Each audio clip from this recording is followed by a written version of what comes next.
The Bridge of Forgiveness. Nathan Stokes had always prided himself on being a good man.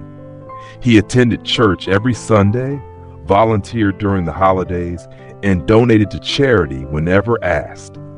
But despite all of his outward acts of kindness, a deep-seated hatred festered within him. It was a hatred that had grown over the years toward his former best friend, Caleb.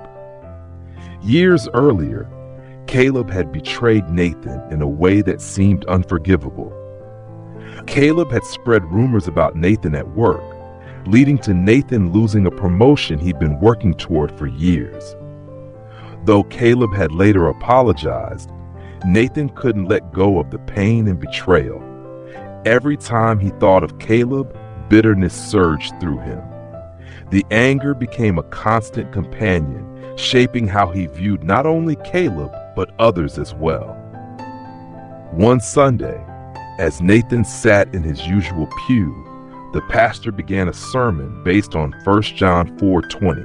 Whoever claims to love God, yet hates a brother or sister is a liar. For whoever does not love their brother and sister whom they have seen cannot love God whom they have not seen. Nathan stiffened. The verse struck a nerve.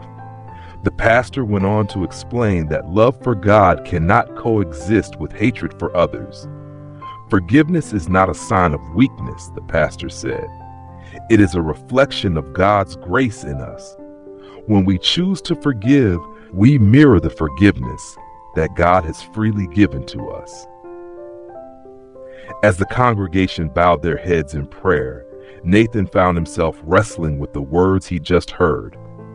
Was it possible that his hatred for Caleb was hindering his relationship with God? Nathan had always considered himself a man of faith, but now he began to wonder if his unwillingness to forgive was holding him back. That afternoon, Nathan's thoughts were consumed by memories of his friendship with Caleb. He remembered how they'd grown up together, shared dreams, and supported each other through hard times. The betrayal had hurt deeply, but for the first time, Nathan saw how his refusal to forgive had kept him trapped in anger and resentment. It wasn't just about Caleb anymore. It was about the weight Nathan carried every day. Determined to find clarity, Nathan opened his Bible that evening and read more about love and forgiveness. He came across passages like Matthew 5:44. But I tell you, love your enemies and pray for those who persecute you. And Colossians 3:13. Bear with each other and forgive one another if any of you has a grievance against someone. Forgive as the Lord forgave you. Each verse seemed to echo the same message. Love and forgiveness were not optional for those who claimed to follow Christ. But how could he move forward when the betrayal still stung? Nathan knelt beside his bed and prayed for the first time about his feelings toward Caleb. Lord, I don't know how to let go of this hatred. It's become a part of me, but I want to love as you love. Help me to forgive, even if I don't feel ready. The prayer didn't instantly erase Nathan's bitterness, but it was a start. Over the next few weeks, he made it a point to pray for Caleb daily.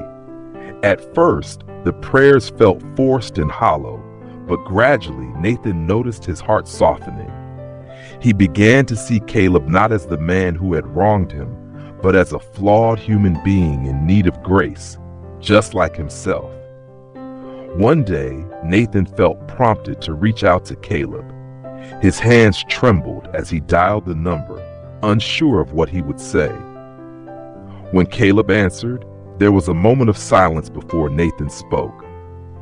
Caleb, it's Nathan.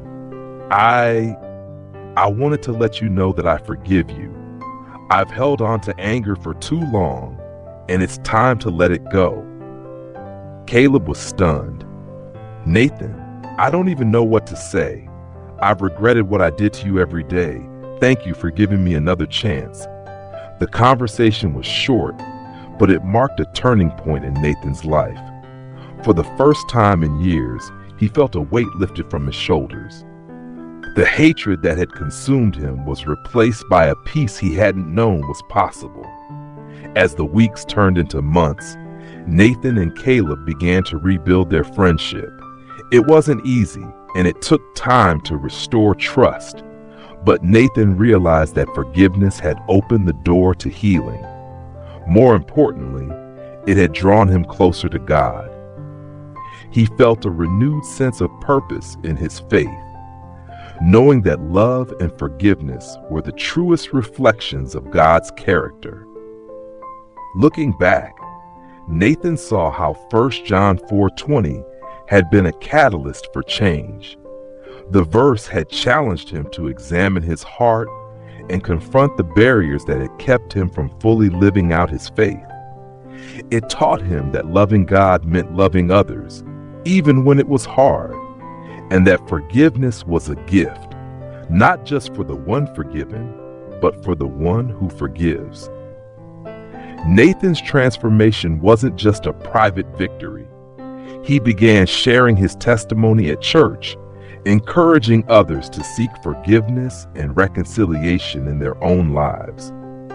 One woman in the congregation, inspired by Nathan's story, approached her estranged sister after years of silence.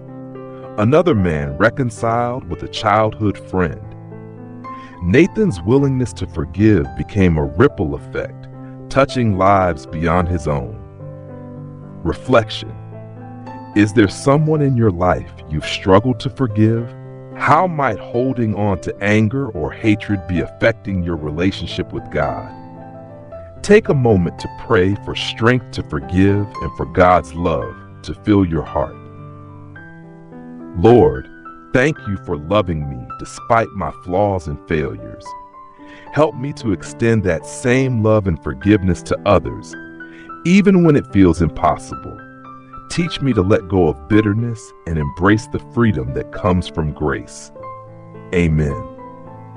If this story has blessed you, let us know in the comments below. We would love to hear your testimony.